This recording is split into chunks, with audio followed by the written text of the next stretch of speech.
Hello, my name is Lily Kim, and I really was struggling quite a bit with this project, so I'm sorry, it's definitely not that clean.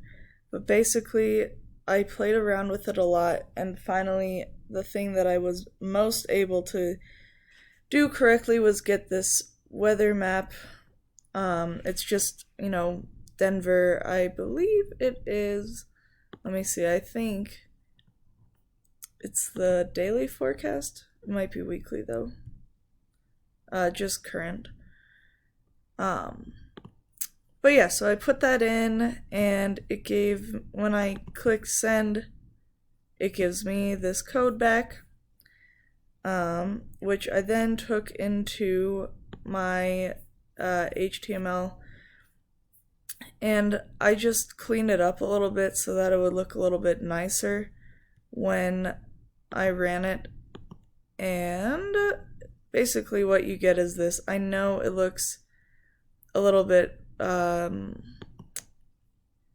obviously a little bit rough, but it gives the information, that I get from the API. But yeah, basically, I'm sorry. I know this definitely could have gone a lot better. I do want to keep working on it so that I really understand the concept, but I was able to get all of these.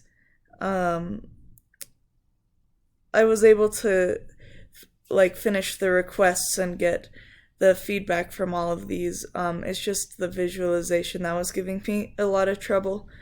But yeah, so basically I just made that, and it tells you the time. And then when you reload it, well, I couldn't figure out how to get it to reload to the current temperature, at that exact time when you reload the web page. But if you resend the request, then it'll do it for you. So yeah, that's basically it. Thanks.